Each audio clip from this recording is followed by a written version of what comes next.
You and I are hopping in the time machine. Let's go back to 30 years ago this week to look at a match which is a true overlooked gem. It's next on Till We Make It.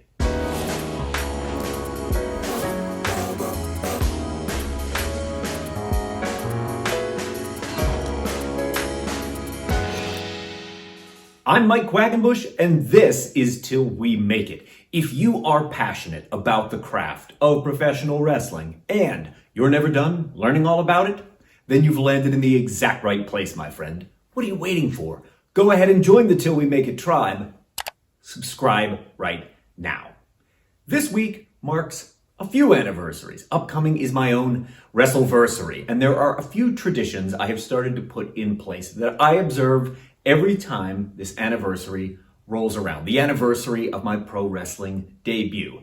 And one of them is to put time aside to reconnect with what I love most about professional wrestling. The reason being, I think there is a danger in being a working pro that has lost that connection to their inner fan.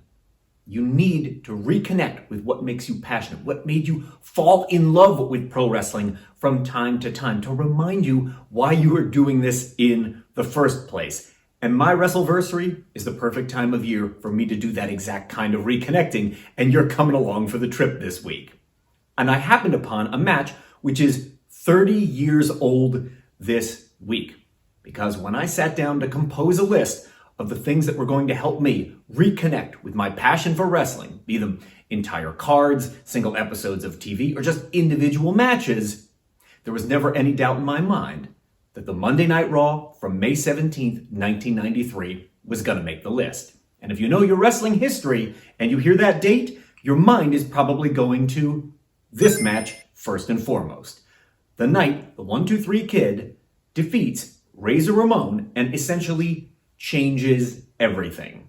So I went back to enjoy that episode, and that's when I bumped into a match that I had almost forgotten about. I'd almost forgotten how amazing the Intercontinental Championship match on this episode of Raw is, pitting defending champ Shawn Michaels against his former tag team partner, Marty Jannetty. And I love this match so much, I went back and I watched it a second time, and then I started watching it a third time because I thought, I want to share with you everything that I love about this. This is a week for me to reconnect with my own inner fan, and I want to tell you exactly what I love about this match. I want you to love it as much as I do by the time that we're done. And I'm literally going to go through it one bit at a time. Before we explore it, would you leave me a like-a-palooza down below? It helps the channel to keep on growing. Things I love about this match. Number one, before it even starts, how great is Howard Finkel as an announcer? He is the announcer everyone that comes after him is trying to be. And I love how painless the entrances for this match are. There's no tedious posturing towards hard cam in this one. Marty Jannetty's whole entrance is 20 seconds flat, and it's done, and the crowd loves it, and so do I.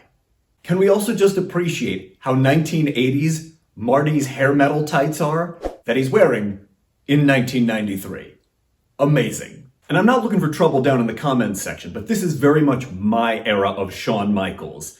The era of Shawn Michaels with the cow print tights is where it's at. Give me that teardrop suplex. Give me that outrageous mullet. This is the best era of Shawn Michaels. Number 5 of the million things I love about this match is that it's got both Bobby the Brain Heenan and the Macho Man Randy Savage on commentary, because both these guys instantly elevate any match that they are calling. Individually, they're great, and in combination, they are great. There's such authenticity to their voices that it makes it easy to suspend your disbelief. And this also made me realize how incredibly well-rounded Randy Savage was. Not only did he deliver incredible promos, he brought an unmatched intensity to what he did, he always delivered big in matches, but he was also fantastic as a commentator. He should be on the Mount Rushmore. And I mean the Mount Rushmore. We should get rid of maybe Roosevelt and we'll just make it Randy Savage. Okay, here's one I only noticed on a repeat viewing. I love how meticulously Shawn Michaels is setting things up for Marty Jannetty to then pay off. They do it with the turnbuckle spot early on. There's some clotheslines. It comes back later on in the match in a dropkick spot. He's constantly setting things in the audience's mind so moments later, Marty can reap the rewards. I love it. Number 7 literally makes me jump off the couch every single time I see it because I forget it's in this match. There's a leapfrog that just becomes a sunset flip. I've never seen Marty do this before. I've never seen him do it since. I'm calling dibs on this one. It's stolen. I'm doing this. And how about a little love for all the backpedaling Shawn is doing throughout this match so that no matter how amazing his workmanship is, it's impossible to cheer him because he's such a coward. And something else Michaels is doing, which I love, is constantly feeding himself into position for whatever is next to keep the pace fast. It's frenetic because of how quickly he just bumps and feeds right into the next spot, and it's beautiful.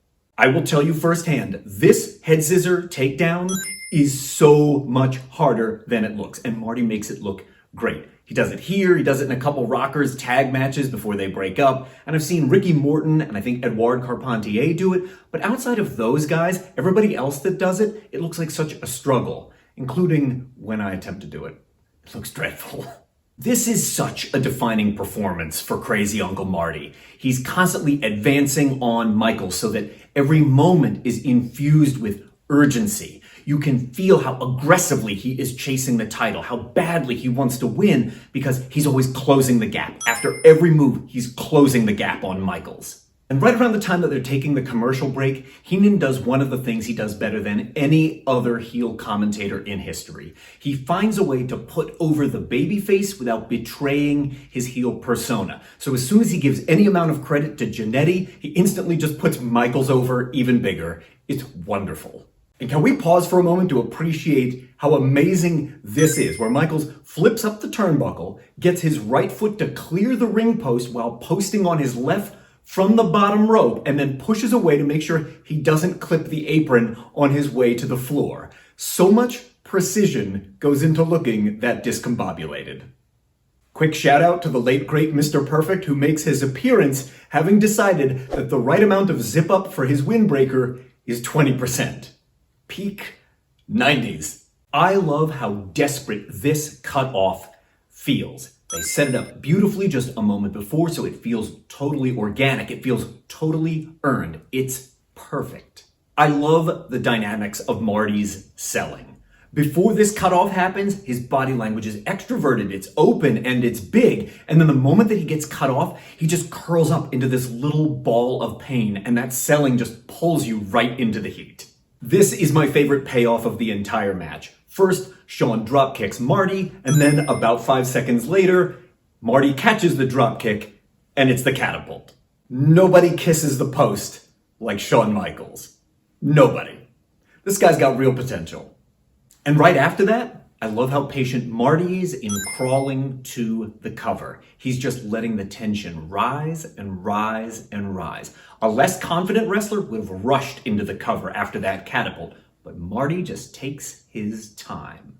I love everything about this power slam. I love that Shawn commits his body to it early. I love its orientation in the ring. I love Bill Alfonso's count on this one. This is what a near fall should feel like.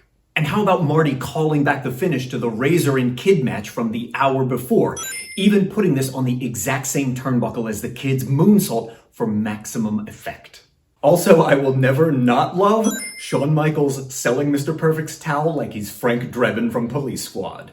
Not only is this the perfect ending to an episode of Raw, it's also a perfect example of yes, but storytelling, which compels us to want to know what's next. So in this case, the yes is Marty wins the Intercontinental title. That's his goal, and he accomplishes it, yes. But there are these complicating factors, right? How is Mr. Perfect going to be part of the story? Does the towel give Shawn Michaels grounds for an immediate rematch? We know that there are new stories coming out of this great victorious moment for our protagonist, and those complicating factors compel us to want to stick with the story, and it's all done seamlessly. Now, is this a perfect match? No Kurt Hennig pun intended. No.